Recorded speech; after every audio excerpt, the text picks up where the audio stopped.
Academy का ये वाला बुक जो था आप लोगों ने ऑर्डर कर दिया होगा, है ना। आप लोगों के पास ये बुक आ भी गया होगा, एकदम मस्त टाइप का बुक है। इसमें के दो बुक आए होंगे। मेरे पास वॉल्यूम 2 है क्योंकि उसके अंदर जियो टेक्निकल सब्जेक्ट मौजूद है। इसमें दो वॉल्यूम्स में बुक आपके पास आई होगी, वॉल्यूम 1 एंड वॉल्यूम 2। जो जिन बच्चों ने ऑर्डर किया होगा, काफी कम प्राइस में उन लोगों को मिल गया था, 500 रुपए में ही दोनों बुक। मतलब एक बुक का कॉस्ट 250 रुपए। अब देखो 250 रुपए में मतलब एक टाइप का क्या है, मतलब 250 रुपए में 800 पेजेस में 750 पेज है, ठीक है। तो मैं ये बता रहा था आप लोगों को, अभी 500 रुपए में नहीं मिलेगा, अभी 1500 रुपए इसकी कॉस्ट हो गई है। जिनको लेना वो ले सकते हैं। इसमें से मैं क्वेश्चन कराने वाला हूं, है ना। जिन लोगों के पास वॉल्यूम 2 है, वॉल्यूम 2 ओपन कर लो। पेज नंबर पहले ही सब्जेक्ट है, मतलब उसका पहले ही सब्जेक्ट है, पेज नंबर पहले ही है ना। पेज नंबर 1 जियो टेक्निकल इंजीनियरिंग, यहां से सबसे पहला सब्जेक्ट अपना यही है, जियो टेक्निकल इंजीनियरिंग वॉल्यूम 2 का। चालू करें जरा क्वेश्चन करना। सबसे पहला क्वेश्चन जल्दी से देखते हैं, मैं क्वेश्चन देखते जाऊंगा।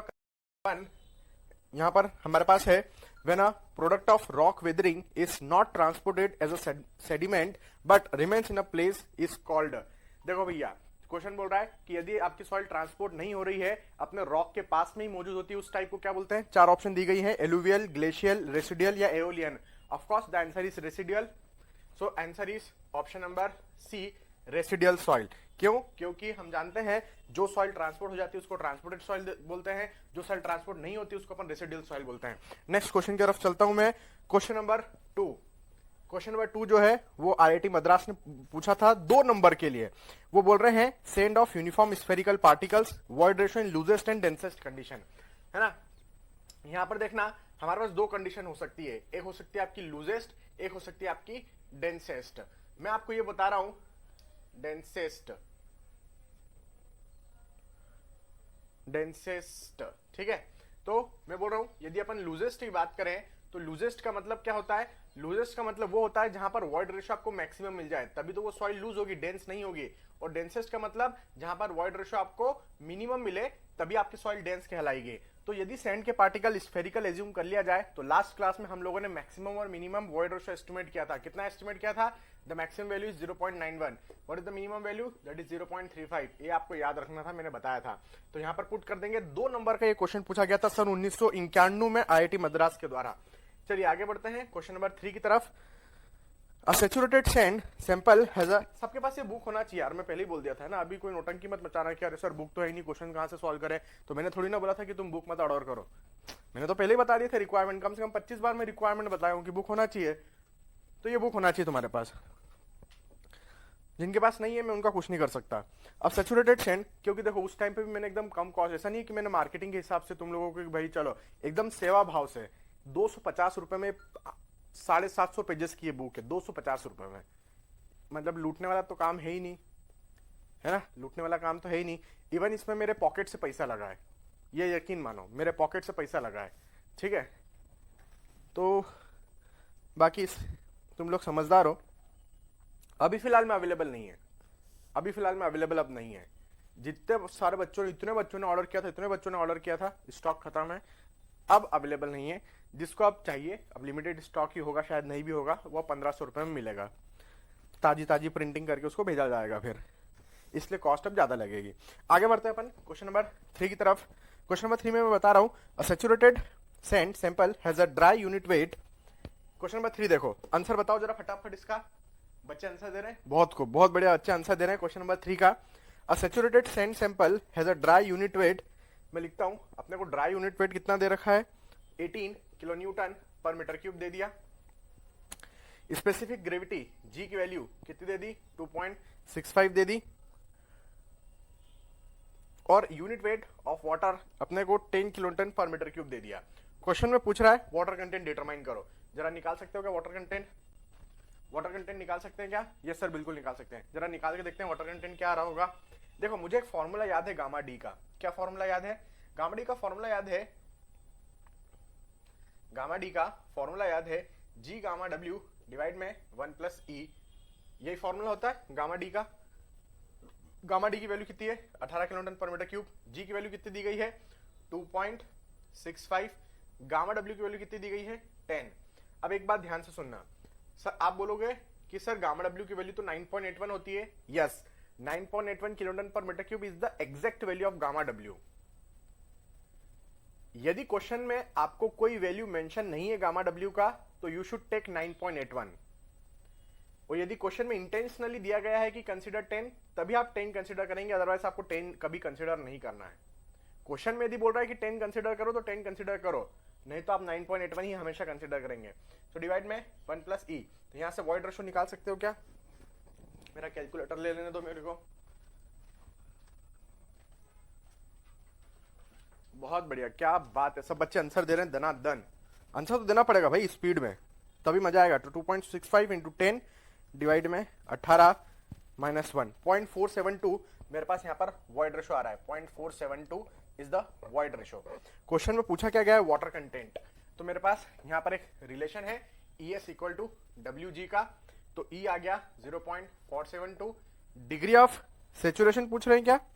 डिग्री ऑफ सेचुरेशन देखो, क्वेश्चन को ध्यान से पढ़ोगे तो क्या लिखा हुआ है? अ सेचुरेटेड सैंड। और जब सेचुरेटेड की बात आ जाती है तो फुल्ली सेचुरेटेड सॉइल के मैंने डिग्री ऑफ सेचुरेशन कितना बताया था? 1। सो वाटर कंटेंट हम यहां पर निकालना चाहते हैं। स्पेसिफिक ग्रेविटी हमें 2.65 दी गई थी। सॉल्व करो, वाटर कंटेंट निकालो। तो वाटर कंटेंट की यहां पर वैल्यू आ गई है 0.178। This is the answer. सभी का आ रहा है क्या? मैं आंसर देखूं जरा सबका। 0.178, बिल्कुल बिल्कुल। अच्छा, कुछ बच्चों ने क्या किया, इसका आंसर परसेंटेज में दे दिया है। जब तक क्वेश्चन में ना लिखा हो कि परसेंटेज में आंसर दो, तब तक आपको 100 से मल्टीप्लाई नहीं करना है। Your answer will be 0.178, that's it. Question में लिखा हो कि 100 से मल्टीप्लाई करो तो ही 100 से मल्टीप्लाई करना, नहीं तो नहीं करना। चलिए आगे बढ़ते हैं अपन यहां पर क्वेश्चन नंबर 4 की तरफ, है ना। जल्दी से क्वेश्चन नंबर 4 करो, जल्दी से क्वेश्चन नंबर 5 भी करो, ठीक है। मैं यहां पर आप लोगों के लिए यहां पर मैं क्वेश्चन लिख देता हूं कि अपने को कौन कौन से क्वेश्चन करना है। आप क्वेश्चन नंबर 4 करो, 5 मत करना। क्वेश्चन नंबर 6 करो, क्वेश्चन नंबर 7 करो, क्वेश्चन नंबर 8 करो, क्वेश्चन नंबर 10 करो, ठीक है। इतने क्वेश्चन करो, मैं भी सॉल्व कर रहा हूं पैरेलल में। कुछ क्वेश्चन में इसलिए स्किप करवा रहा हूं, जैसे कि मैं क्वेश्चन नंबर 5 नहीं करवा रहा हूं, क्वेश्चन नंबर 9 नहीं करवा रहा हूं, क्योंकि ये टॉपिक पढ़ाना अभी मुझे बाकी है, कल की क्लास में अपन पढ़ेंगे। तो क्वेश्चन नंबर 4 देखते हैं जल्दी से। The void ratio of a soil sample is 1। Void ratio अपने को 1 दे रखा है। बोल रहे हैं द करस्पॉन्डिंग पोरोसिटी। अरे एकदम आसान है ना भैया, 1 नंबर के लिए पूछा जा सकता है। 1 माइनस, है ना, पोरोसिटी का रिलेशन क्या होता है? पोरोसिटी आप लोगों का होता है eta is equal to E divide by 1 plus E. यही रिलेशन है, पढ़ाया हूं मैं। So eta is equal to E की जगह 1, 1 प्लस 1 कितनी हो गई? 1 डिवाइड बाय 2, वैल्यू कितनी आ गई? 0.5। तो पोरोसिटी हमारे पास कितना आ गया? 0.5। आंसर हो गया 1 मार्क के लिए, ठीक। उसके बाद क्वेश्चन नंबर 5 नहीं करना है, 6 करना है। क्वेश्चन नंबर 6 में देखना, क्वेश्चन नंबर 6 में क्या बोला है? एओलियन सॉइल्स आर, पहला ऑप्शन है रेसिडुअल, दूसरा है विंड डिपॉजिट, तीसरा है ग्रेविटी डिपॉजिट, चौथा है वाटर डिपॉजिट। अब देखो चारों को अपन एक्सप्लेन करते हैं। पहला लिखा हुआ था आपका रेसिडुअल। रेसिडुअल होगा क्या? नहीं, एओलियन है मतलब वो आपका विंड से ट्रांसपोर्टेड है। क्या लिखा हुआ है? विंड डिपॉजिट्स लिखा हुआ है, ठीक है। विंड डिपॉजिट्स लिखा है, वही मेरा आंसर है। क्योंकि रेसिडुअल क्या होती है? अपने पेरेंट रॉक के पास में ही रह जाता है। जब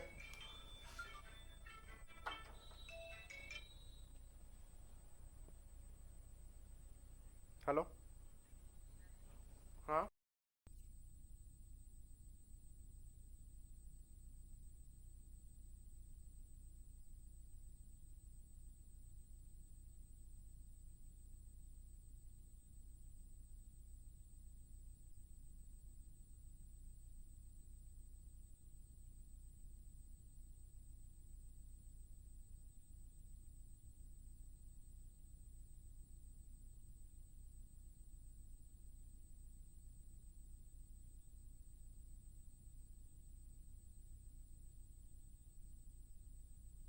चलिए यहां पर जल्दी से देखते हैं अपन।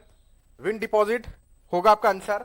यदि मैं बोलूं कि ऑप्शन सी ग्रेविटी डिपॉजिट, तो वो क्या बनेगा? एओलियन नहीं होगा, वो आपका ग्लेशियल सॉइल होगा।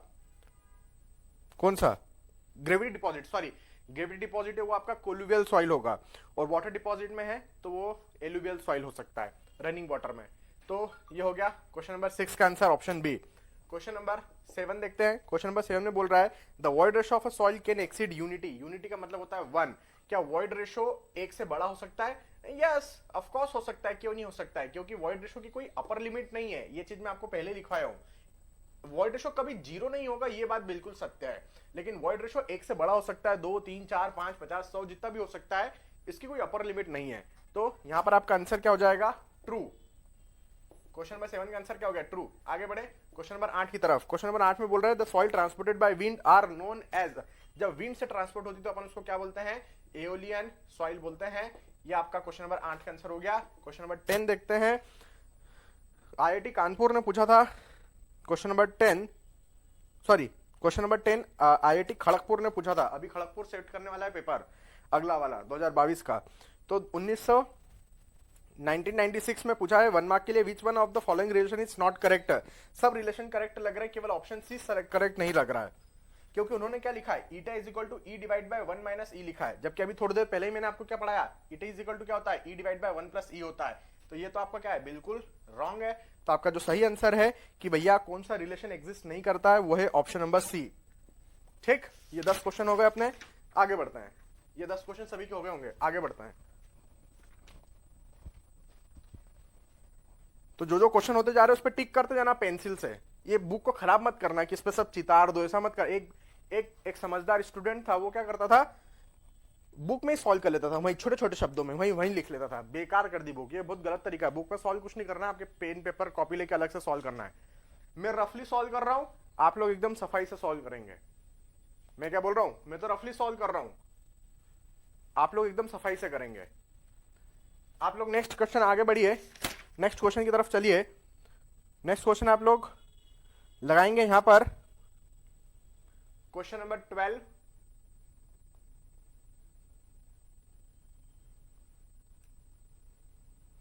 क्वेश्चन नंबर 15, क्वेश्चन नंबर 17,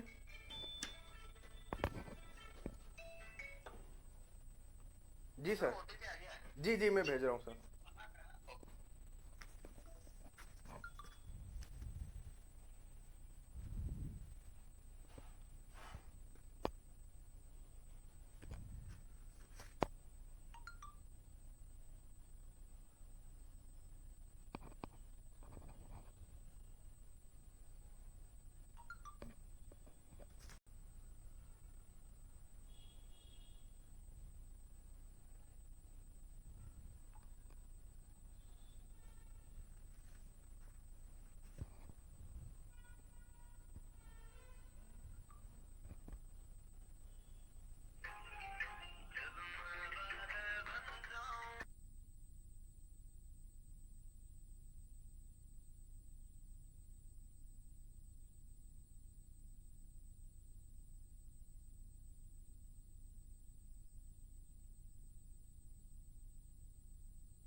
चलिए जल्दी से क्वेश्चन नंबर 18, उसके बाद क्वेश्चन नंबर 19, क्वेश्चन नंबर 20,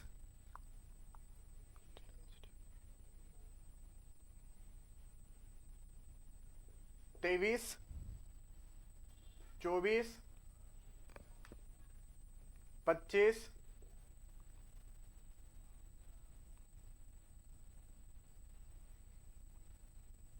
28,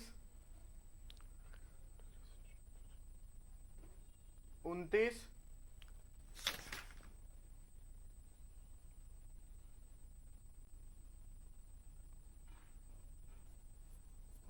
32 और 33, 34 एंड 35। इतने क्वेश्चन निपटाना है जरा आज फटाफट, है ना? इतने क्वेश्चन निपटाना है भैया फटाफट। निपटाओ जरा, है ना, मैं इसको रब कर देता हूँ, निपटाओ जरा इतने क्वेश्चंस। मैं यहाँ करवा रहा हूँ एक एक करके। जो क्वेश्चन आपसे बनते जा रहे हैं बनाओ, जो क्वेश्चन नहीं बन रहे हैं डोंट वरी, मैं यहाँ पे कराते जा रहा हूँ आपको।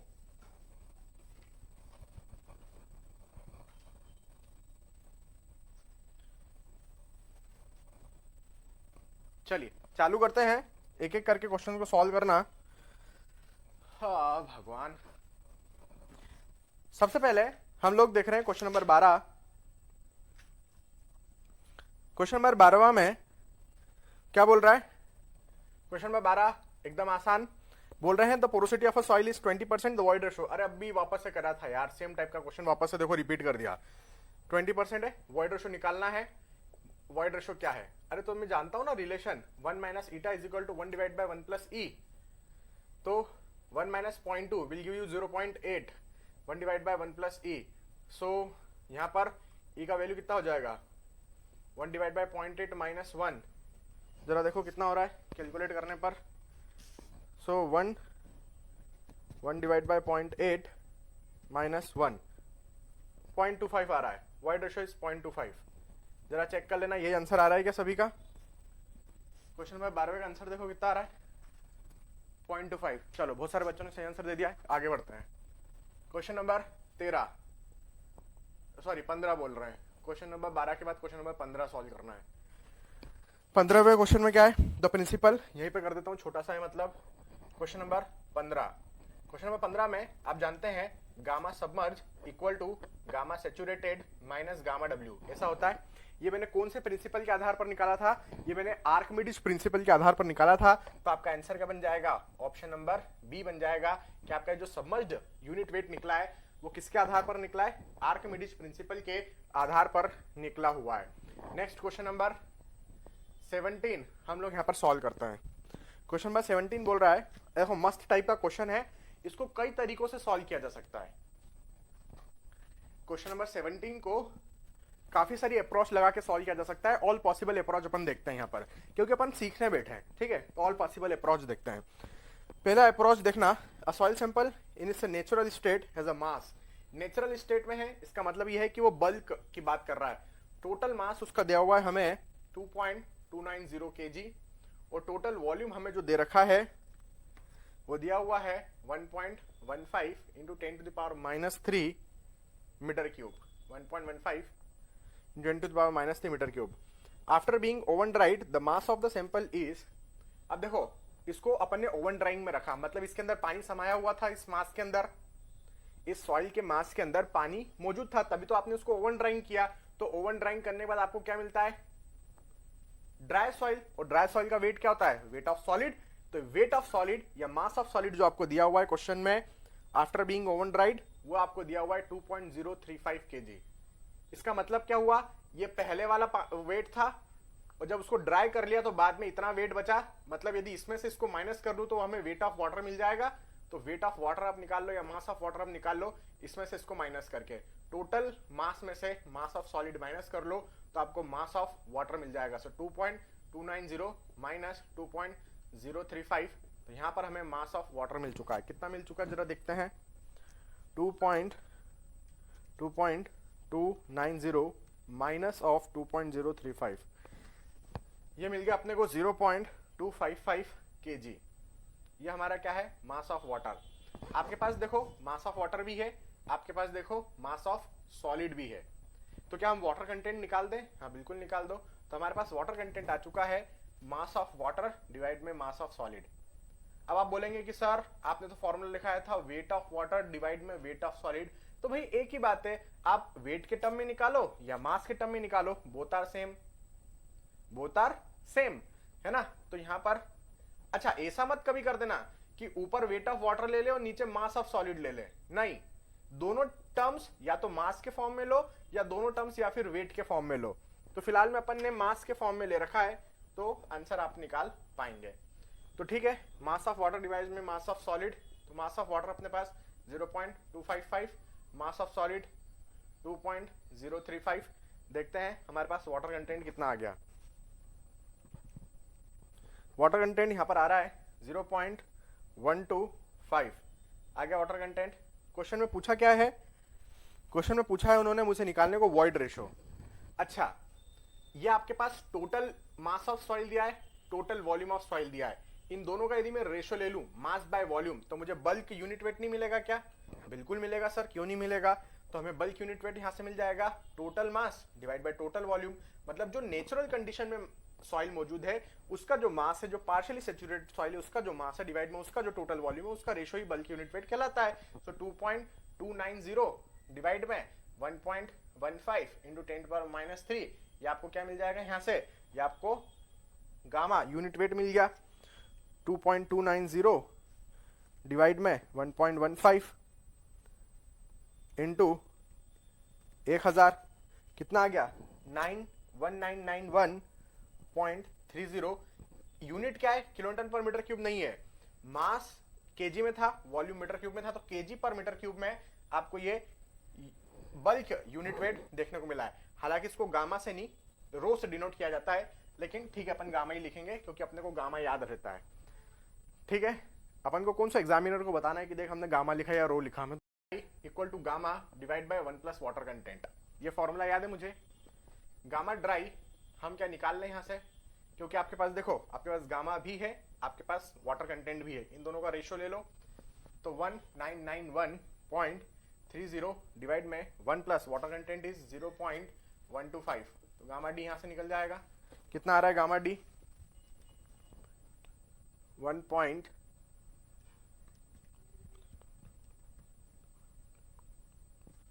यह आ गया आपका 1770 केजी पर मीटर क्यूब। ठीक है, ये आपका गामा डी हो गया। अब गामा डी का एक फॉर्मूला मुझे याद है फर्दर, क्या फॉर्मूला याद है, जी गामा डब्ल्यू डिवाइड में 1.68 इंटू गामा डब्ल्यू का कोई वैल्यू नहीं दिया हुआ है क्वेश्चन के अंदर। ठीक है, गलती करके भी 9.81 मत रख देना या 10 किलोमीटर पर मीटर क्यूब मत रख देना, क्योंकि वो 9.81 या 10 किलोमीटर पर मीटर क्यूब काय में है, किलोमीटर पर मीटर क्यूब में है। हमें किस में रखना है, केजी पर मीटर क्यूब में रखना है, क्योंकि आपने यहाँ पर गामा डी केजी पर मीटर क्यूब में रखा है। तो कितना होता है गामा डब्ल्यू 1000 केजी पर मीटर क्यूब होता है। सो 1 प्लस ई, यहाँ से आपका क्या निकल के आ जाएगा, वॉइड रेशो इजीली डिटरमाइन हो जाएगा। जरा कमेंट करके बताओ कितना आ रहा है। सो 2.68 इंटू 1000 डिवाइड में 1770 माइनस का 1 0.51, ये हमारा आंसर हो चुका है वॉइड रेशो निकालने के लिए। ये क्या हो चुका है, हम लोगों का आंसर हो चुका है वॉइड रेशो निकालने के लिए। तो ये तो मैंने आपको एक तरीका बताया, अब दूसरा तरीका सुनना है ना, अब दूसरा तरीका सुनना। अब सेकंड अप्रोच, ये आपकी क्या हो गई, ये फर्स्ट अप्रोच हो गई, यहां से आपकी फर्स्ट अप्रोच चालू हो गई थी। This is what we have first approach. अब सेकंड अप्रोच देखना, मुझे एक फॉर्मूला याद है बल्क यूनिट वेट का, gamma is equal to G plus E S divide में 1 plus E into gamma W.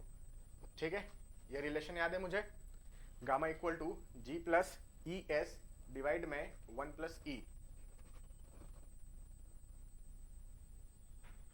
ठीक है, तो ये रिलेशन यदि आपको याद है तो इस रिलेशन में देखना मेरे पास गामा की वैल्यू है, क्या है, गामा का वैल्यू है कितना है, लेकिन मेरे पास ये ES नहीं है, मेरे पास सब कुछ है। तो देखो सबसे पहले यहाँ पर इस फॉर्मूले में रखने के लिए मैं ES निकाल लेता हूँ। ES क्या होता है, WG होता है, तो निकाल लो ES का वैल्यू। W तुम्हारे पास है वाटर कंटेंट 0.125, इस पे से ग्रेडेड 2.68 बोल रहा है क्या सामने वाला, तो ES का वैल्यू यहाँ से आपने निकाल दिया। कितना निकाल दिया देखो, 0.125 इंटू 2.68 0.335। ये ES का वैल्यू इस फॉर्मूले में रख दो, गामा ऑलरेडी तुम लोग निकाल चुके हो यहाँ पर। तो देखो अपन ने क्या रखा, 1991.30 इक्वल टू जी का वैल्यू था 2.68, ES आप लोगों ने निकाल दिया 0.335 डिवाइड में 1 प्लस ई, और गामा डब्ल्यू आप यहाँ पर कितना रख दोगे, 1000 केजी पर मीटर क्यूब रख दोगे, यहाँ से फिर आपका एक वॉइड रेशो निकल कर आ जाएगा। जरा देखें कितना आ रहा है,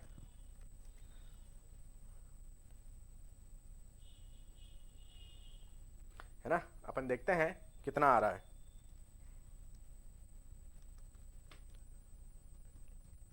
सेम आंसर आ रहा है 0.51, यहां से भी सेम आंसर आ गया वॉइड रेशो का 0.51।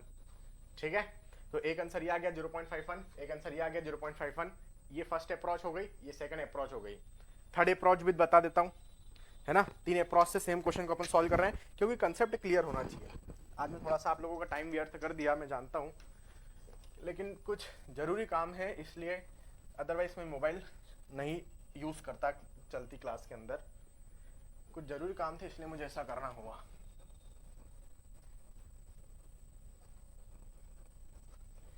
ठीक है, आइए थर्ड अप्रोच की तरफ चलते हैं। थर्ड अप्रोच को समझते हैं कि थर्ड अप्रोच क्या है आपका। थर्ड अप्रोच में मैं आपको ये बोला, अरे यार मैंने डेटा ही हटा दिया, क्या क्या डेटा था मेरे पास। चलो थर्ड अप्रोच का मैं तरीका बताता हूँ।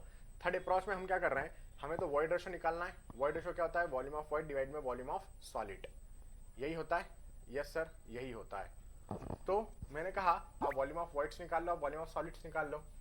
हमें दिया गया था specific gravity, specific gravity of solids which is equal to क्या होता है, unit weight of solid divide में यूनिट वेट ऑफ वाटर, है ना। आपको पता है इसको मैं क्या लिखता हूँ, इसको मैं लिखता हूँ मास ऑफ सॉलिड डिवाइड में वॉल्यूम ऑफ सॉलिड। इसको अपन क्या लिखते हैं, यूनिट वेट ऑफ वाटर ही लिखते हैं।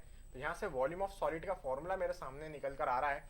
क्या निकल कर आ रहा है, जी gamma W, volume of solid का फॉर्मूला निकल कर सामने आ रहा है, और वो है ऊपर मास ऑफ सॉलिड डिवाइड में जी गामा डब्ल्यू।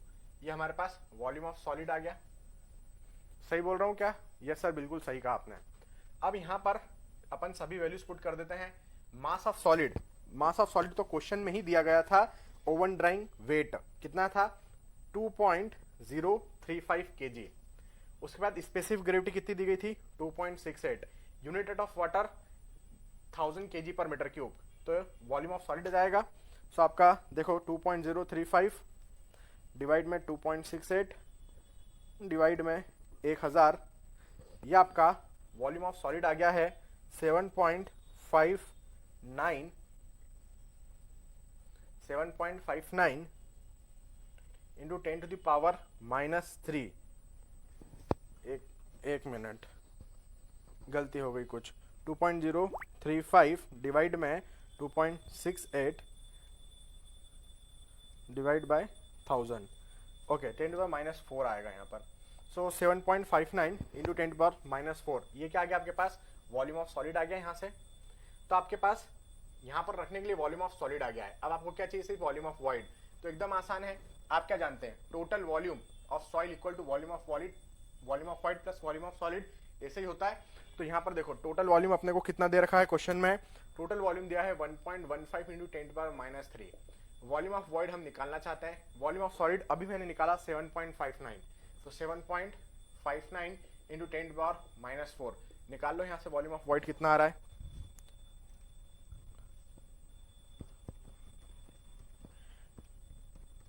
वॉल्यूम ऑफ यहाँ पर वॉइड आ गया मेरे पास 3.9067 into 10 to the power -4 metre cube. Volume of void आ गया, yes sir. So now you have volume of void, you have volume of solid, दोनों का रेशो लो, वॉइड रेशो तुम्हारी आंखों के सामने निकल कर आ जाएगा।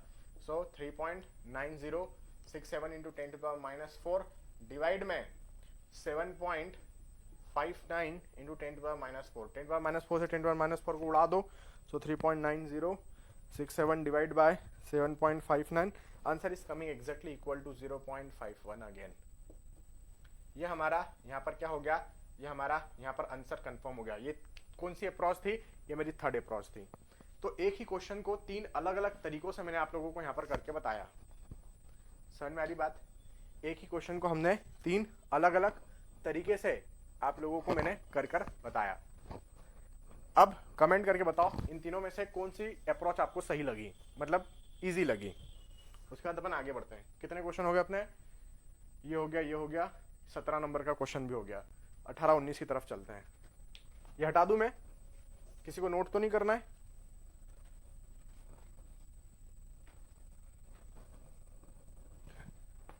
कौन सी अप्रोच सही लगी आप लोगों को? कुछ बच्चे बोल रहे हैं सेकंड, कुछ बच्चे बोल रहे हैं फर्स्ट। ठीक है, जिसको नोट करना है वो लोग नोट कर लो फटाफट।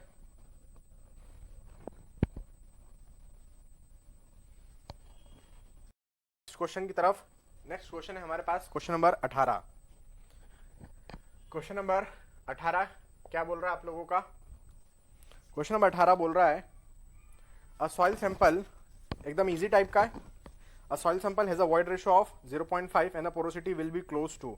अरे भाई ये तो सेम साला रिलेशन पे देखो, मतलब कितनी बार रिपीट करें, कितनी बार सेम ही चीज से। A soil sample has a void ratio is equal to 0.5 and the corresponding porosity. इस बार देखो पोरोसिटी 100 मतलब परसेंटेज में पूछा है, तो पोरोसिटी क्या होता है, ई डिवाइड बाय 1 प्लस ई होता है। परसेंटेज में देना है तो 100 से मल्टीप्लाई कर देंगे, तो 0.5 डिवाइड में 1 प्लस 0.5 इज द 1.5 इंटू 100 कर दो। तो जरा बताओ कहाँ मेरा कैलकुलेटर। सो 0.5 डिवाइड में 1.5 इंटू 100, 33 पोरोसिटी आ रहा है 33.33%। अप्रोक्सीमेटली पूछा है, आंसर दे दोगे आप लोग option number D.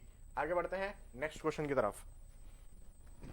Question number 18 done. Question number 19 देखो, अच्छा क्वेश्चन है, समझने वाला क्वेश्चन है, तरीके से सॉल्व करेंगे क्वेश्चन नंबर 19 को, है ना। क्वेश्चन नंबर 19 को तरीके से सॉल्व करेंगे। तो ये पहले मैं हटा देता हूं यहां से। क्वेश्चन नंबर 19, क्वेश्चन नंबर 19 में उन्होंने मुझे क्या बोला, समझना अच्छा है, कंसेप्ट समझना। क्वेश्चन नंबर 19 में उन्होंने बोला, किधर है, हाँ, कि भैया a borrow pit soil has a dry density of 17 kiloton per metre cube. How many cubic metre of this soil will be required to construct a embankment of 100 metre cube volume with a dry density of 16 kiloton per metre cube. समझना है ना। Question में क्या बोला है पहले उसकी भाषा समझ लो। कुछ लोगों का इंग्लिश कमजोर हो सकता है तो शायद उन्हें ये शब्दों का मीनिंग ना समझ में आए। मैं बोल रहा हूं कि मेरे पास एक बोरोपीट है। बोरोपीट का मतलब खदान, जहां से मैं सॉइल का एक्सकेवेशन करता हूं, सॉइल की खुदाई करता हूं, और ये सॉइल एक जगह से उठा के दूसरी जगह पर ले जाता हूं जहां पर कंस्ट्रक्शन वर्क चल रहा हो। तो ये जो बोरोपीट है, यहां से सॉइल मुझे लेना है और कहां पर पहुंचाना है, कंस्ट्रक्शन साइट पर पहुंचाना है ना। ये आपका यहां पर कंस्ट्रक्शन साइट होगा, वहां पर मुझे पहुंचाना है। यहां पर कोई एम्बैंकमेंट बन रहा होगा उसके लिए। तो यहां पर कंस्ट्रक्शन साइट पर एक एम्बैंकमेंट बन रहा होगा जिसकी जो डेंसिटी है ना, कोई एम्बैंकमेंट बन रहा होगा इस शेप में। सपोज इसकी जो डेंसिटी यहां पर आपको चाहिए, कौन सी डेंसिटी बोली उन्होंने, ड्राई डेंसिटी, वो चाहिए उनको यहां पर 16 किलोटन पर मीटर क्यूब। और यहां का जो ओवरऑल वॉल्यूम है इस एम्बैंकमेंट का, उन्होंने कितना चाहिए, 100 मीटर क्यूब। यही है क्या क्वेश्चन में, 16 किलोटन मीटर क्यूब चाहिए और वॉल्यूम है 100 मीटर क्यूब, ठीक है। और यहां की उन्हें डेंसिटी कितनी दे रखी है, ड्राई डेंसिटी। इस जगह की जो ड्राई डेंसिटी है वो हमारे पास 17 किलोटन पर मीटर क्यूब है। उनका कहना यह है कि यहां पर आपको इतना सब कुछ चाहिए, तो यहां से कितना सॉइल की खुदाई करना पड़ेगा in the terms of volume. यही है क्वेश्चन, है ना। क्वेश्चन यही पूछा है कि यहां पर बोरोपीट में आपको कितनी खुदाई करना पड़ेगी ताकि उस सॉइल को यदि आप इधर ले जाएं और उसको 100 मीटर क्यूब से बनाएं तो बन जाए। अब आप बोलेंगे सर यहां पर 100 मीटर क्यूब चाहिए तो यहां से भी 100 मीटर क्यूब ही ले लो ना। गलत सोच रहे हो बेटा। यहां पर आकर सॉइल कॉम्पैक्ट हो गई है, उसकी डेंसिटी बढ़ गई है, क्योंकि यहां से जो सॉइल में खुदाई करके इधर लाया, उस सॉइल को मैंने यहां पर कॉम्पैक्ट किया है, तो सॉइल ज्यादा लगेगी। 100 मीटर क्यूब से बड़ा आंसर यहां पर आएगा। ये 100 मीटर क्यूब कब आया वॉल्यूम, जब इसकी डेंसिटी 16 रही, मतलब यहां पर सॉइल को अच्छा कॉम्पैक्ट किया है। कॉम्पैक्ट कर कर कर इस एम्बैंकमेंट में यदि सॉइल को फिल करोगे तो आपको ज्यादा सॉइल डालना पड़ेगी। मतलब यहां पर जो सॉइल मुझे खुदाई करके ले जाना है वो 100 से ज्यादा ले जाना पड़ेगी, क्योंकि यहां की डेंसिटी, अच्छा उल्टा लिख दिया हूं क्या, एक मिनट।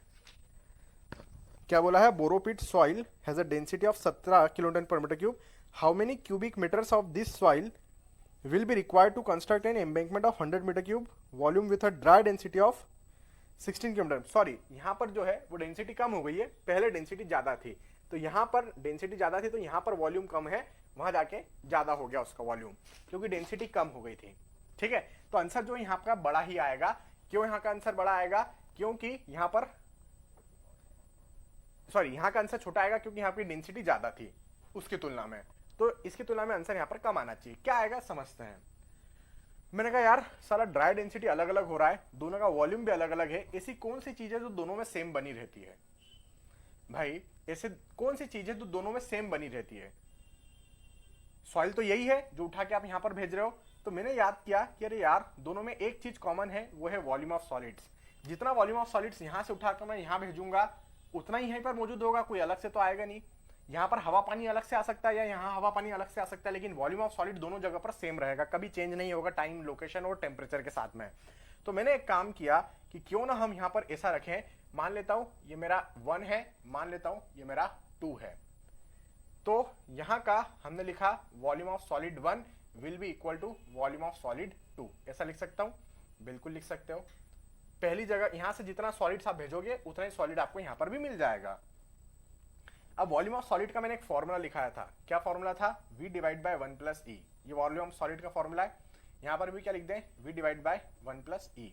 तो यहाँ 1 है तो यहाँ का वॉल्यूम अलग, यहाँ का वॉइड रेशो अलग, यहाँ का वॉल्यूम अलग, यहाँ का वॉइड रेशो अलग, सॉरी इसको 2 लिखेंगे ना। तो ये आपका क्या हो गया v2, ये आपका क्या हो गया e2। समझ में आ रही मेरी बात। आपको दूसरी जगह पर कितना वॉल्यूम चाहिए, 100 मीटर क्यूब चाहिए। तो अपन ने क्या लिखा, v1 डिवाइड में 1 plus e1 will be equal to कितना हो जाएगा, v2 आपका हो गया है 100 डिवाइड में 1 प्लस e2। यहां से v1 मुझे निकालना है, यही मेरा आंसर है, ये v1 ही मुझे निकालना था, ये v2 है, ये गामा d1 है, ये गामा d2 है, ये v1 ही मुझे निकालना था। तो ये v1 का फॉर्मूला आ गया है 1 plus e1 divide by 1 plus e2 into 100। अब किसी तरीके से e1 e2 डिटरमाइन कर लो, आपका काम हो जाएगा। किसी तरीके से e1 और e2 डिटरमाइन कर लो, मतलब इस जगह पर क्या वॉइड रेशो है सॉइल में, इस जगह पर क्या वॉइड रेशो को डिटरमाइन कर लो। कैसे करें, मुझे गामा डी जरूर दिया हुआ है, गामा डी, तो बस गामा डी का उपयोग कर लो, गामा डी का उपयोग कर लो। गामा डी होता क्या है, वास्तव में देखें तो गामा d1 आप लोगों का क्या हो जाएगा, गामा d1 आप लोगों का हो जाएगा g गामा w डिवाइड में 1 प्लस e1, यही फॉर्मूला था, g गामा w डिवाइड में 1 प्लस e। सॉइल तो सेम है दोनों जगह पर, तो g सेम रहेगा, unit weight of water same रहेगा। गामा d2 उसका क्या बनेगा, g गामा w डिवाइड में 1 प्लस e2।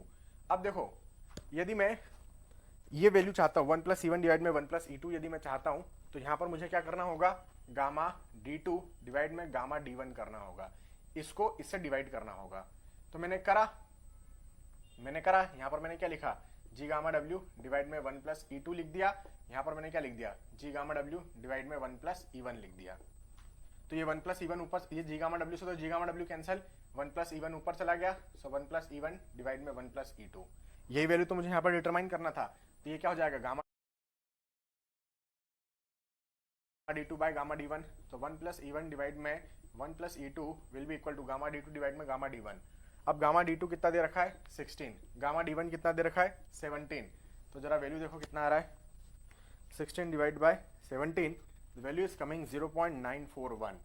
ये 0.941 उठाओ और यहाँ पर पुट कर दो, तो v1 कितना आ जाएगा, v1 will be equal to 0.941 into 100, मतलब v1 कितना चाहिए 94 चाहिए, 94.1 मीटर क्यूब वॉल्यूम सॉइल हमें चाहिए रहेगी। समझ में आ रही बात। हमें यहां से 94 मीटर क्यूब का एक्सकेवेशन करना पड़ेगा, खुदाई करना पड़ेगी, जो कि उधर जाकर 100 मीटर क्यूब में कन्वर्ट हो जाएगी। मैंने आपको क्या कहा था, टोटल वॉल्यूम ऑफ सॉइल क्या होता है, चेंज हो सकता है, वॉल्यूम ऑफ सॉलिड कभी चेंज नहीं होगा। Total volume of soil change हो गया। देखो यहाँ पर, यहां से आपने खुदाई कितनी की, यहां से आपने खुदाई की 94 मीटर क्यूब की, यहां पर भेजा तो यहां कर वो कितनी हो गई 100 मीटर क्यूब हो गई, 6 मीटर क्यूब, 6 मीटर क्यूब मतलब बहुत बड़ी चीज होती है। इतना वॉल्यूम बढ़ गया क्योंकि डेंसिटी चेंज हो गई थी, डेंसिटी डिक्रीज हो गई थी, ठीक है, इसलिए वॉल्यूम बढ़ गया। तो यहां पर हमारे पास ये एक तरीका आ गया 94.1। तो ये हमारा क्वेश्चन नंबर 19 भी यहां पर कंप्लीट, ठीक है।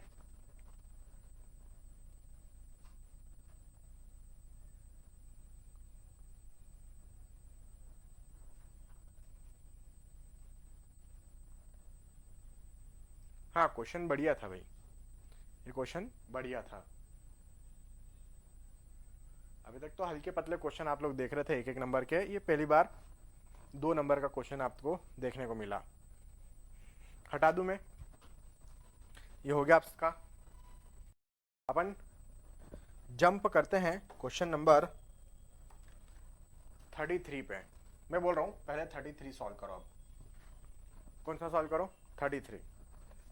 क्वेश्चन नंबर 33, क्योंकि बीच के जो क्वेश्चन है वो एकदम इजी टाइप के हैं। क्वेश्चन नंबर 33 इसी टाइप के कंसेप्ट पर बेस्ड है। ये जो कंसेप्ट अभी अपन ने पढ़ा इसी टाइप के कंसेप्ट पर बेस्ड है। क्वेश्चन नंबर 33 जरा करेंगे फुर्ती से। क्वेश्चन नंबर 33 ये हटा दूं मैं, जरा डन करके लिख दो तो इसको मैं हटा देता हूं। एक बार डन करके लिख दो तो मैं इसको हटा देता हूं।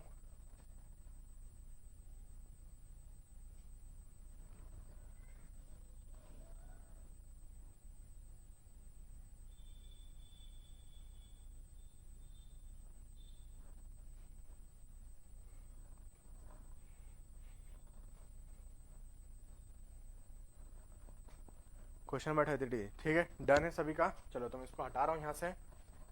क्वेश्चन नंबर 33 करो, इसी टाइप के कंसेप्ट पर बेस्ड है। क्वेश्चन नंबर 33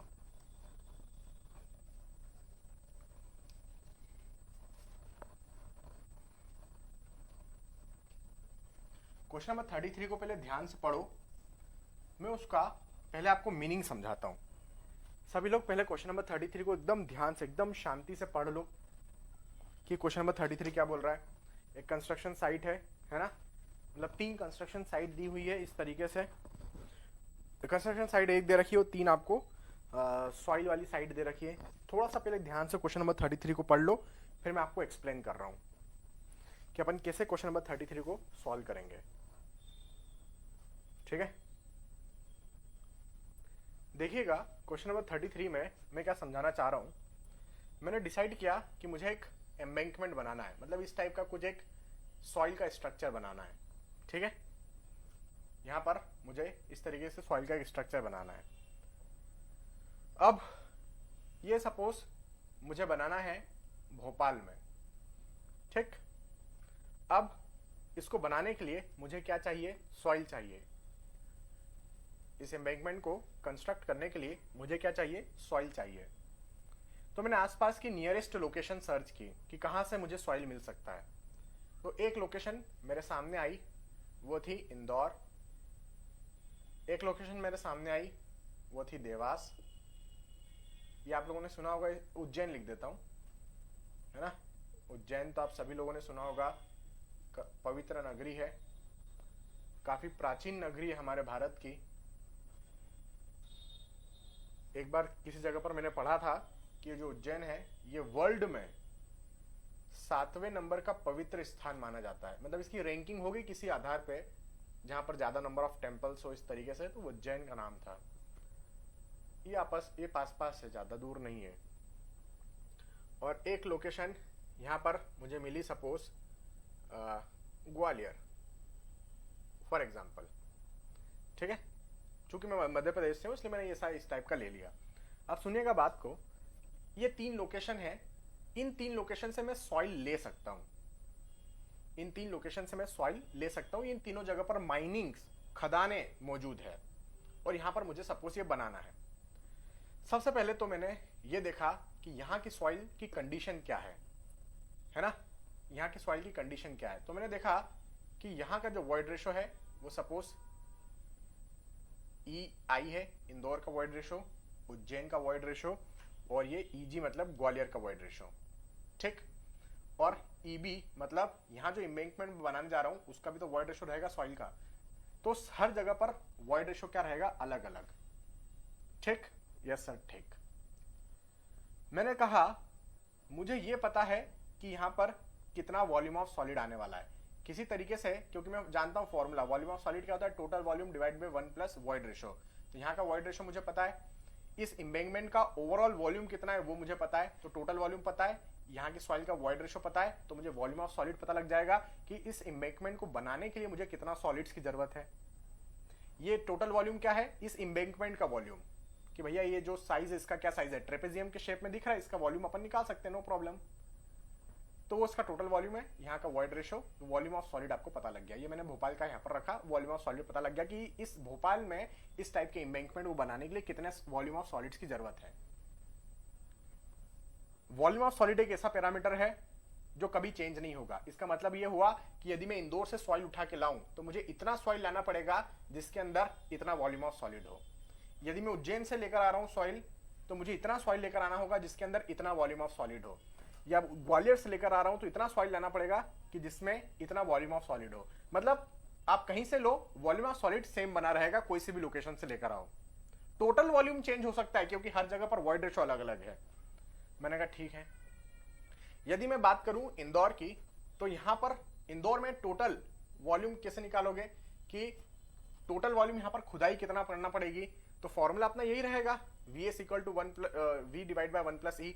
टोटल वॉल्यूम आप इंदौर का निकाल लो कि यहां से आपको कितना एक्सकेवेशन करना पड़ेगा, कितनी खुदाई करना पड़ेगी।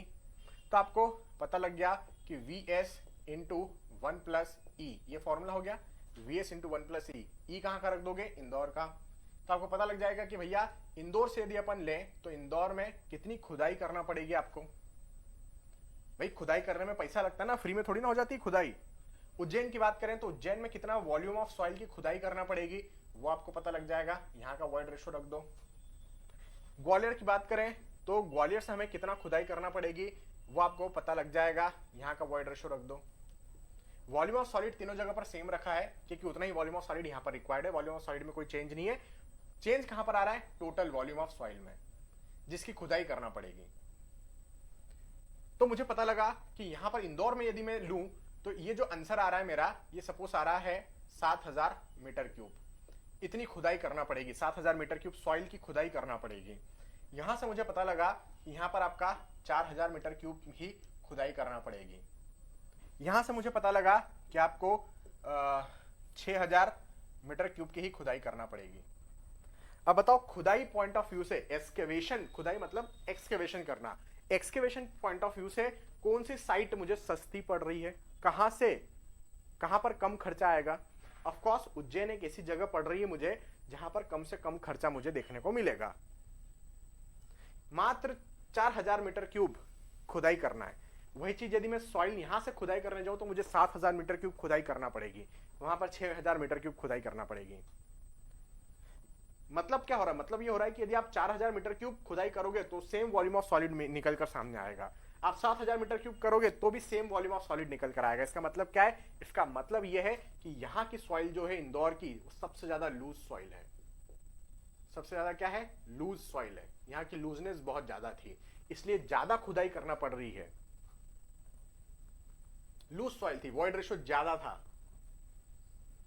उसके बाद ग्वालियर, ये भी सॉइल क्या थी, लूज थी।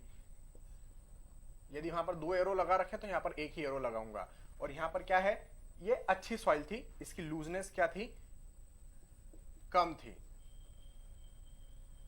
वॉइड रेशो इसमें कम था, डेंसनेस ज्यादा थी, इसलिए ज्यादा खुदाई नहीं करना पड़ेगी। जल्दी जल्दी सॉलिड्स मिल जाएंगे, जो सॉलिड्स हमें चाहिए थे वो जल्दी मिल जाएंगे। हवा पानी कम है इस सॉइल में। तो खुदाई पॉइंट ऑफ व्यू से मैंने कहा कि भाई उज्जैन एक ऐसी साइट पड़ रही है जो मुझे सिलेक्ट करना चाहिए।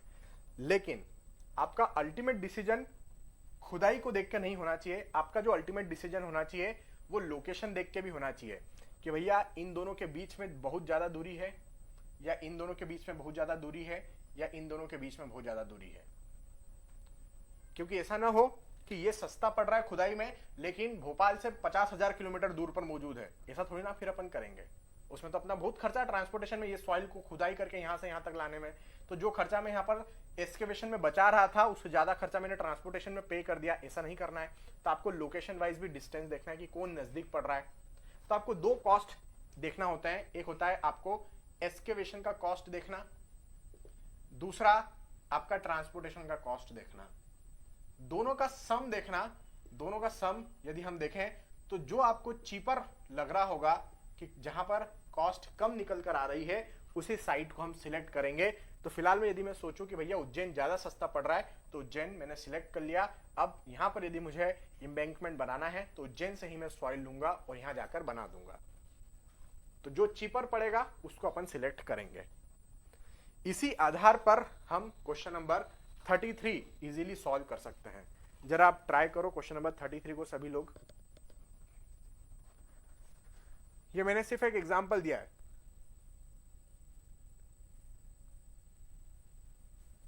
ये मैंने आपको सिर्फ एग्जांपल दिया है। जरा इसके आधार पर क्वेश्चन नंबर 33 अपन सॉल्व करके देखते हैं। ये सब लिखने की जरूरत नहीं है, तो सिर्फ एग्जांपल के तौर पर मैंने आपको बताया। आइए हम क्वेश्चन नंबर 33 सॉल्व करते हैं। मस्त टाइप का क्वेश्चन है, क्वेश्चन नंबर 33 2 मार्क का पूछा गया था। इस टाइप के क्वेश्चन अक्सर रिपीट होने के चांसेस होते हैं, not in same way but in different way they can ask the same concept, है ना। तो आइए क्वेश्चन नंबर 33 देखते हैं। सबसे पहले तो मैं ये बोल रहा हूँ कि जो आपकी कंस्ट्रक्शन साइट है जहां पर आपको एम्बैंकमेंट बनाना है, वहां पर कितना सॉलिड रिक्वायर्ड है वो पहले डिटरमाइन कर लो। तो मैंने कहा क्वेश्चन नंबर 33 एकदम शांति से करेंगे, है ना, सभी लोग नोट भी करना सफाई से। मैं बोल रहा हूं, हमने क्वेश्चन को ध्यान से रीड किया तो मुझे पता लगा कि जो वॉल्यूम ऑफ एम्बैंकमेंट रिक्वायर्ड है वो 5000 मीटर क्यूब चाहिए। मतलब जो एम्बैंकमेंट मैं बनाने जा रहा हूं उसका वॉल्यूम है 5000 मीटर क्यूब। लेकिन इस 5000 मीटर क्यूब से मुझे मतलब नहीं है, मुझे तो ये बताओ कि उस एम्बैंकमेंट को बनाने में आपको सॉलिड कितने चाहिए, क्योंकि ये वॉल्यूम तो चेंज हो जाता है हर जगह जाकर, सॉलिड जो है वो कांस्टेंट बना रहता है। तो बताओ सॉलिड कितना होगा। तो मैंने कहा यार सॉलिड्स निकालने का फॉर्मूला है V डिवाइड में 1 प्लस ई। अब देखो आपकी जो एम्बैंकमेंट है उसका वॉइड रेशियो नहीं दिया हुआ है, लेकिन उस एम्बैंकमेंट का ड्राई डेंसिटी जरूर दिया हुआ है। कितना दिया हुआ है? 16.2 किलो न्यूटन पर मीटर क्यूब। 16.2 किलो न्यूटन पर मीटर क्यूब ड्राई डेंसिटी जरूर दिया है। तो क्या हम ड्राई डेंसिटी का उपयोग कर लें वॉइड रेशियो निकालने में? बिल्कुल कर लें। तो ये फॉर्मूला लगाओ, वॉइड रेशियो निकालो। सो 16.2 इक्वल टू, आपको स्पेसिफिक ग्रेविटी क्वेश्चन के अंदर दी गई है, average specific gravity common for all the site is 2.7।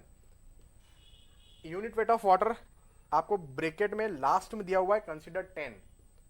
चूंकि उन्होंने बोला 10 कंसीडर करो इसलिए मैं 10 कंसीडर कर रहा हूं, अदरवाइज मैं 9.81 ही कंसीडर करता। तो यहां पर आपका वॉइड रेशियो देखो कितना निकल कर आ रहा है।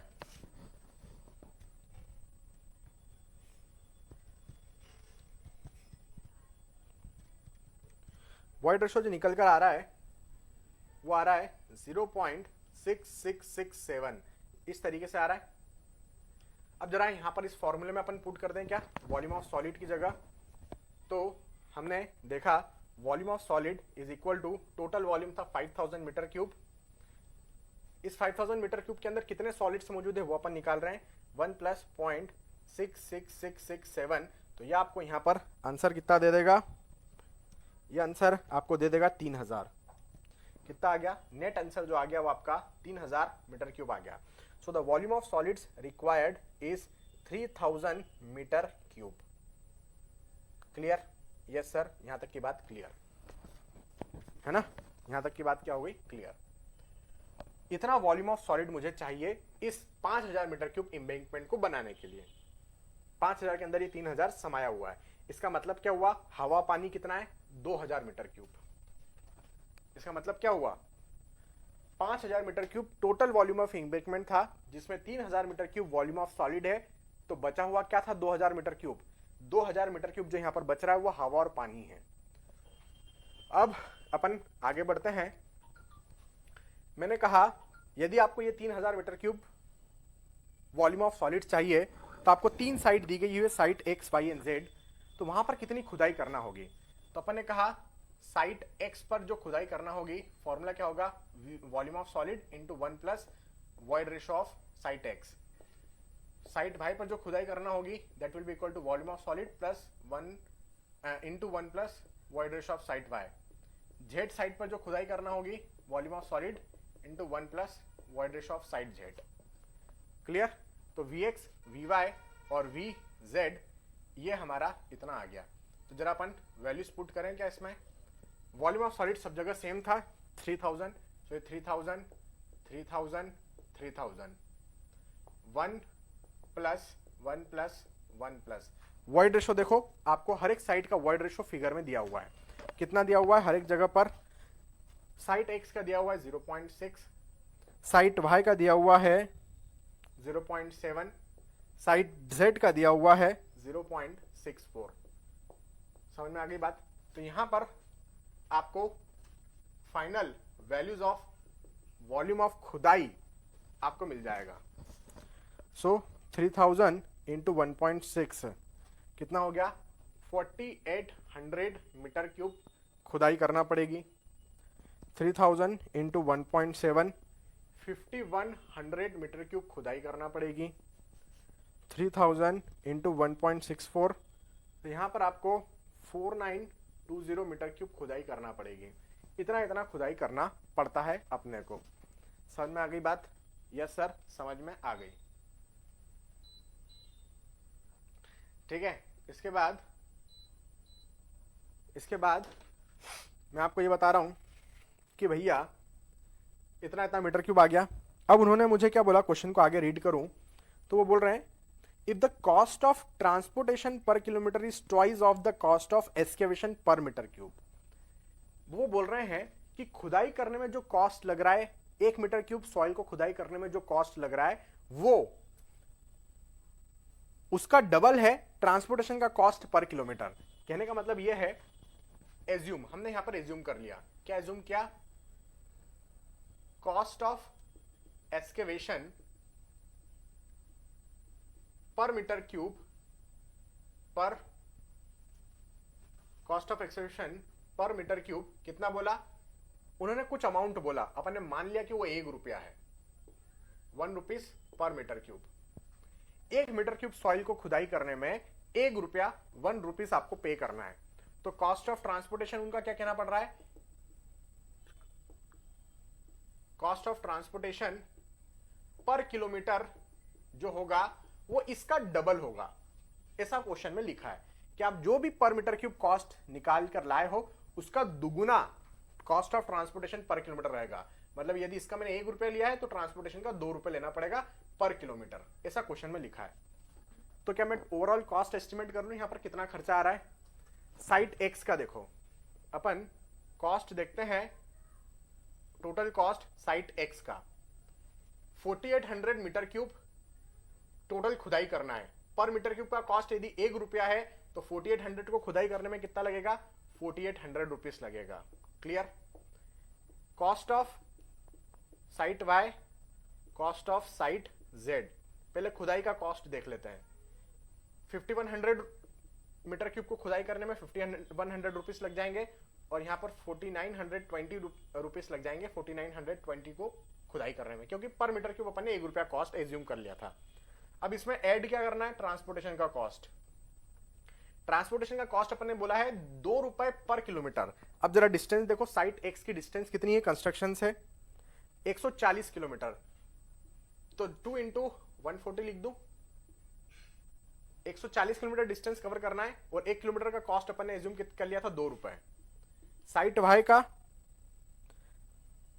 80 किलोमीटर और साइट जेड का 100 किलोमीटर। जरा ओवरऑल कॉस्ट यहां पर निकाल दो, कितना आ रहा है ओवरऑल कॉस्ट? ओवरऑल कॉस्ट निकालो कितना बन रहा है? सो 4800 प्लस 2 इंटू 140। पहला कॉस्ट आया 5080 रुपए आपको पड़ेंगे साइट एक्स पर खर्चा। 5100 प्लस 160 रुपए, सो 5260 रुपीज ये आपको पड़ेगा कॉस्ट साइट वाई का। और 5120 रुपीज आपको ये कॉस्ट पड़ेगा साइट जेड का। तो ये 3 कॉस्ट आपके सामने। अब देख लो सस्ता क्या पड़ रहा है, इन तीनों में सस्ता क्या पड़ रहा है? डेफिनेटली ये सस्ता पड़ रहा है। तो हमारा आंसर कितना आ गया? ये हमारा आंसर आ गया साइट एक्स। साइट एक्स आपकी क्या पड़ रही है? सस्ती पड़ रही है, तो उसी को अपन ले लेंगे। तो साइट एक्स ऑप्शन क्या बन रहा है? Option A. Answer is option number A, site x. समझ में आ रहा है? ये क्वेश्चन क्लियर है सभी को? ये क्वेश्चन सभी को क्लियर हो गया? अब इसके बाद मैं आप लोगों को बोल रहा हूं, एक क्वेश्चन मुझे यहां पर आप सभी लोग करके बताओ। क्वेश्चन नंबर 35, क्वेश्चन नंबर 35 जरा करके बताओ फुर्ती से।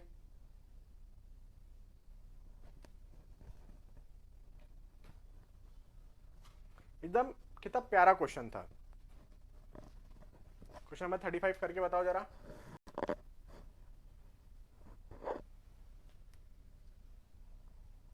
अच्छा, सभी को एक क्वेश्चन समझ में आ गया कैसे करना है? कंसेप्ट समझ में आया क्या बोल रहा है क्वेश्चन के अंदर? चीजें क्लियर हो गई? क्वेश्चन नंबर 33 में कंसेप्ट क्लियर होना जरूरी है। अप्रॉच तो अलग अलग बहुत सारे हो सकते हैं। अपन ने वॉल्यूम ऑफ सॉलिड्स के टर्म में सॉल्व किया, वेट ऑफ सॉलिड के टर्म में भी सॉल्व किया जा सकता है। हम लोगों ने वॉल्यूम ऑफ सॉलिड के टर्म में सॉल्व किया ना, वेट ऑफ सॉलिड के टर्म में भी सॉल्व किया जा सकता है, क्योंकि वेट ऑफ सॉलिड भी क्या होगा, हर एक साइड पर सेम होगा।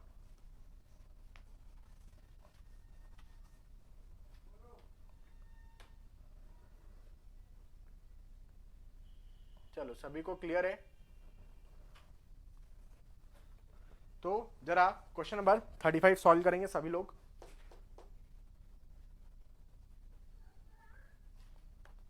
आइए क्वेश्चन नंबर 35 सभी लोग से मैं आंसर चाहूंगा। जिनके पास बुक नहीं है या जिनका बुक अभी ऑर्डर में पेंडिंग है, उनके लिए मैं डेटा लिख देता हूं।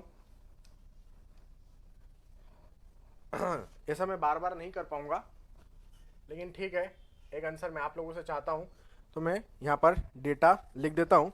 ये 2 मार्क में पूछा गया था आईआईएससी बेंगलोर ने। आईआईएससी बेंगलोर ने पूछा था in the year of 2016 2 marks के लिए। अच्छा क्वेश्चन है, इजी क्वेश्चन है, सुनिएगा। Porosity and the degree of saturation is given. Porosity आपको कितना दे रखा है, 0.7 दिया हुआ है, और डिग्री ऑफ सैचुरेशन 40% लिखा हुआ है। उसके बाद बोल रहे हैं in 100 metre cube volume of soil, total volume आपको 100 मीटर क्यूब बोला गया है, एम्बैंकमेंट वगैरह कुछ बनाना होगा,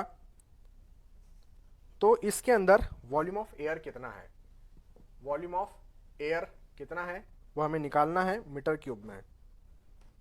मीटर क्यूब में वॉल्यूम ऑफ एयर आपको निकालना है। तो 3 आइटम आपको दिए, 1 2 3, बस इतना सा आपको दिया। अब इसको सॉल्व करिए। ये वाला क्वेश्चन यदि लिखना हो गया है तो डन करके बता दीजिए, तो मैं इसको रब कर देता हूं। जरा डन करके बता दीजिए तो मैं इसको रब कर देता हूं। कुछ बच्चे ने तुरंत आंसर दे दिए हैं, क्योंकि काफी टाइम से वो लोग सॉल्व कर रहे होंगे। तो ये मैं हटा देता हूं। फोटो वगैरह ले लिए होंगे अभी तक तो आप लोग।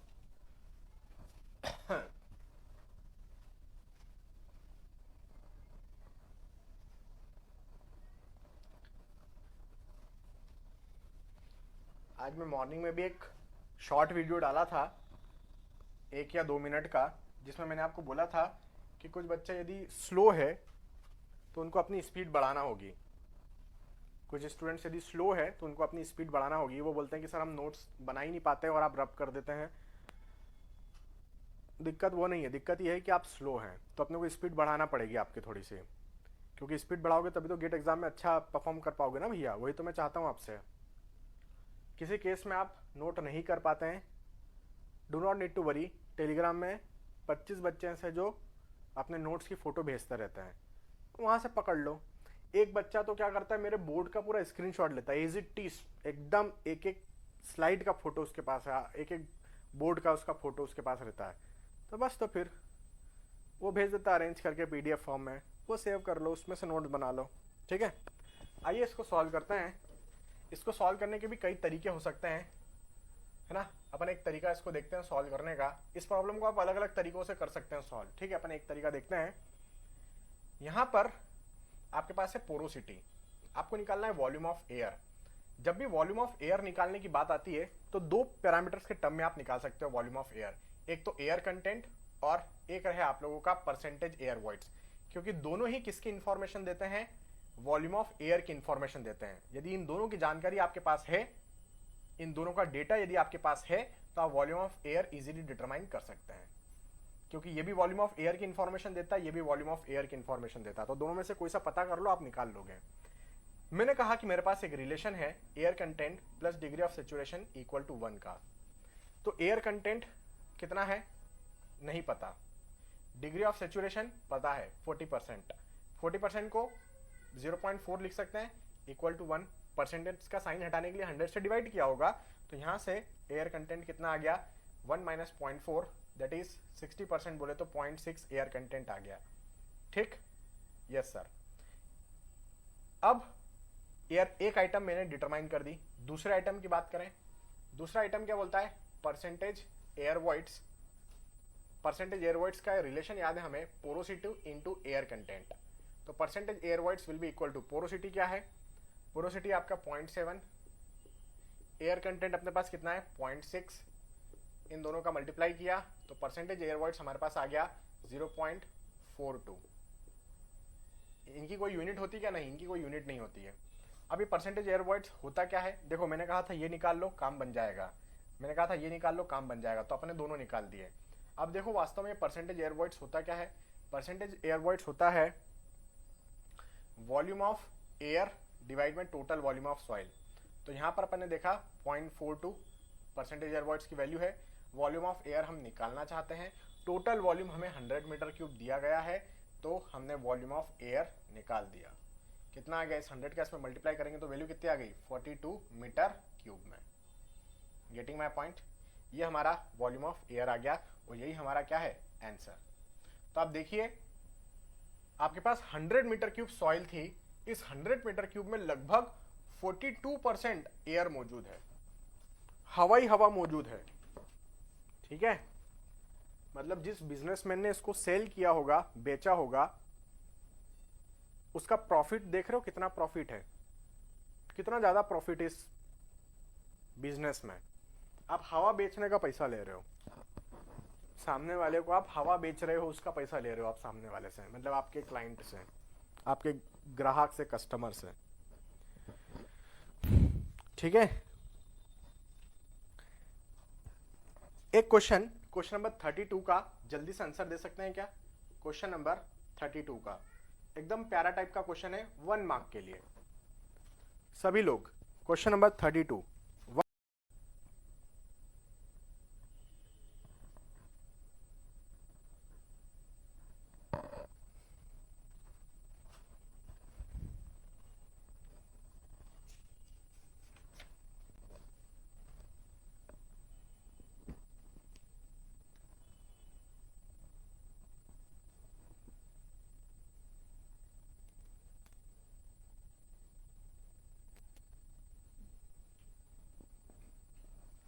दिया सभी ने आंसर? सभी लोग आंसर दे रहे हैं ऑप्शन बी। देखो क्वेश्चन नंबर 32 में कितना सिंपली उन्होंने हमसे पूछा है। उन्होंने क्या बोला क्वेश्चन नंबर 32 में? If a water content of a fully saturated soil, जैसे मैं पढ़ता हूँ फुल्ली सेचुरेटेड है मतलब डिग्री ऑफ सेचुरेशन 1 दे रखा है, इस 100%, मतलब वाटर कंटेंट भी उन्होंने कितना दे रखा है? 1 दे रखा है। क्या बोला उन्होंने? If the water content of a fully saturated soil is 100%, 100% मतलब 1% का साइन हटा लो तो उसको 1 लिख दोगे, इसमें 100 का मल्टीप्लाई कर दो तो ये 100% कन्वर्ट हो गया, तो आपका डिग्री ऑफ सेचुरेशन भी 1 है, वाटर कंटेंट भी 1 है। तो पूछ रहे हैं the void ratio of sample is equal to, मेरे पास एक रिलेशन है ES इक्वल टू WG का, E इंटू 1, एस की वैल्यू 1 है, वाटर कंटेंट की वैल्यू 1 इंटू जी, तो आपका वॉइड रेशियो किसके बराबर आ गया? G के। ये रिलेशन बहुत IMP है। तो यहां पर देखो void ratio is equal to किसके आ रहा है? Equal to specific gravity of soil. देखो equal to specific gravity of soil, answer is option number B. कितना प्यारा क्वेश्चन, कितना इजी क्वेश्चन, 1 मार्क के लिए। IIT कानपुर ने 2015 में पूछ लिया था आपसे। ठीक है, 2015 में IIT कानपुर ने आपसे पूछ लिया था।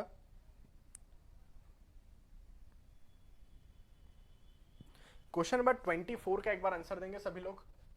क्वेश्चन नंबर 24, क्वेश्चन नंबर 24 जल्दी से, क्वेश्चन नंबर 24 का आंसर।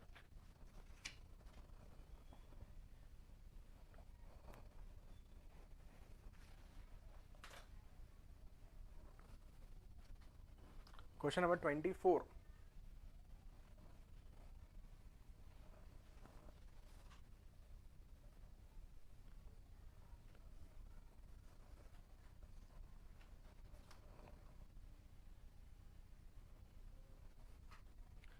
क्वेश्चन नंबर 24 का जो आंसर है वो निकाल सकते हैं क्या अपन?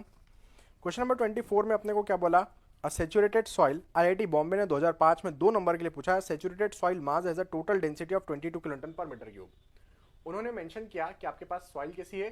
फुल्ली सेचुरेटेड सॉइल दी हुई है ना? उन्होंने क्या बोला? फुल्ली सेचुरेटेड सॉइल हम लोगों को यहाँ पर दी हुई है। तो ये उसकी क्या है? ये उसकी बल्क सिचुएशन है, ये उसकी करंट सिचुएशन है। इस सिचुएशन में उसका जो यूनिट वेट हमें दिया गया है वो सेचुरेटेड यूनिट वेट दिया गया है, उसको उन्होंने क्या बोला? 22 किलो न्यूटन पर मीटर क्यूब बोला। ठीक है, फिर वो बोल रहे हैं एंड वाटर कंटेंट ऑफ 10%। इसी के अंदर जो वाटर कंटेंट मौजूद है वो 10% मौजूद है, मतलब इस सॉइल में यदि 10% पानी डाला जाए, 10% वाटर कंटेंट डाला जाए तो उसका डिग्री ऑफ सेचुरेशन 100% पहुंच जाता है। वो बोल रहे हैं bulk density and dry density of soil are. दो आइटम उन्होंने पूछा है, पहला बल्क डेंसिटी और दूसरा पूछा उन्होंने dry density of the soil are, है ना, ये दो पूछे, bulk density and dry density of the soil are. मेरी बात सुनो, बल्क डेंसिटी आपकी क्या है? बल्क डेंसिटी वो डेंसिटी है जो सॉइल नेचुरल कंडीशन में मौजूद है, उसकी स्थिति पर जो यूनिट वेट होगा वही उसकी बल्क डेंसिटी होगी। ये गामा जो बल्क डेंसिटी है वो गामा सेचुरेटेड भी हो सकता है, गामा ड्राई भी हो सकता है, गामा सबमर्ज भी हो सकता है, कुछ भी हो सकता है। उसकी करंट सिचुएशन, उसकी नेचुरल कंडीशन में जो स्थिति है उस टाइम पर जो उसका यूनिट वेट होगा वही तो उसका बल्क यूनिट वेट है। तो यहां पर ये कौन सी स्थिति में मौजूद है? सेचुरेटेड कंडीशन में मौजूद है। तो जो बल्क यूनिट वेट इस सॉइल का है वही इसका सेचुरेटेड यूनिट वेट दिया हुआ है, that is 22 kiloton per metre cube. Do not need to worry. ये आपका एक आंसर हुआ। ड्राई डेंसिटी हम निकाल सकते हैं। इस सॉइल में यदि इसको ड्राई किया जाए तो ड्राई डेंसिटी इसकी कितनी रहेगी वो हम बिल्कुल निकाल सकते हैं। फॉर्मूला मुझे याद है, बल्क डेंसिटी डिवाइड में 1 प्लस वाटर कंटेंट। डायरेक्टली ये रिलेशन में आपको पढ़ाया हूं, डिराइव करके भी बताया हूं। Bulk density, dry density is equal to bulk density divide में 1 प्लस वाटर कंटेंट। तो अपन ने यहां पर गामा की वैल्यू 22 डिवाइड में 1 प्लस वाटर कंटेंट 10% मतलब 0.1, तो गामा डी यहां पर कितना आ रहा है? 22 डिवाइड में 1.1। जरा कैलकुलेट करता हूं।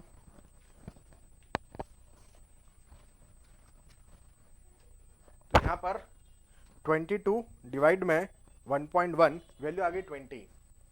अच्छा हाँ, 11 से ये 22 कट जाएगा दो बार, ठीक है। तो 20 किलो न्यूटन पर मीटर क्यूब। तो यहाँ पर आपके पास गामा भी आ गया, गामा डी भी आ गया। तो एक वैल्यू है आपका 22, एक वैल्यू है आपका 20। तो ये था आपका गामा और ये था आपका गामा ड्राई। जरा देख लो कौन सा ऑप्शन बन रहा है। तो यहाँ पर 22 एंड 20, ऑप्शन इज बी। आपका आंसर क्या हो गया? ऑप्शन नंबर बी हो गया। ठीक है, तो इस तरीके से हम नंबर ऑफ क्वेश्चंस सॉल्व कर सकते हैं। तो अभी तक मैंने आप लोगों को ऑल पॉसिबल क्वेश्चंस करवा दिए। अब देखो सेम टाइप के क्वेश्चन कितनी बार रिपीट होते हैं। एक बार आप क्वेश्चन नंबर 41 ओपन करो सभी लोग। क्वेश्चन नंबर 41 सभी लोग ओपन करेंगे पेज नंबर 1.5 पर। सेम टाइप का क्वेश्चन कितनी बार रिपीट हो रहा है? क्या आंसर बनेगा क्वेश्चन नंबर 41 का?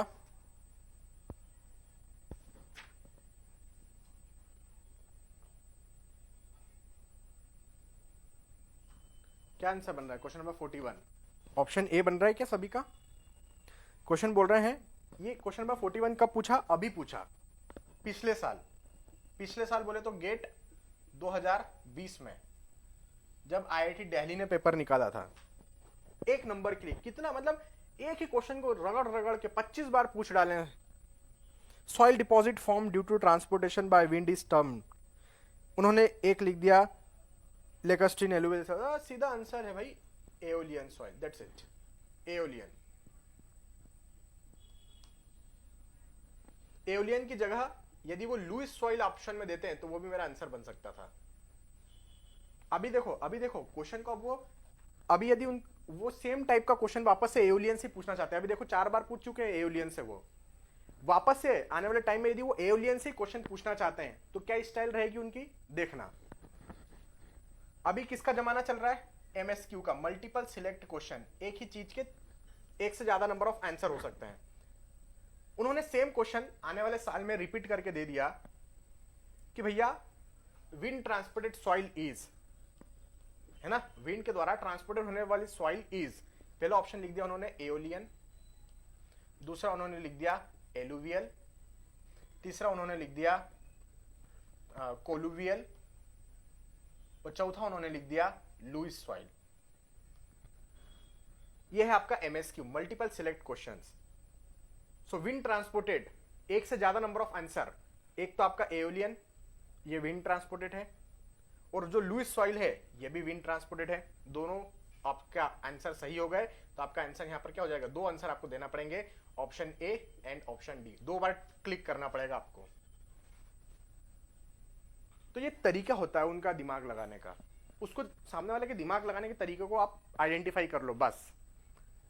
आज हमने इतने सारे क्वेश्चन सॉल्व करके देखे, सब रिपीटेड टाइप के क्वेश्चंस थे, कोई नया नहीं था, सब रिपीटेड थे, इसका डेटा उसमें डाला, उसका डेटा उसमें डाला, उसका यहां करा, उसका वहां करा।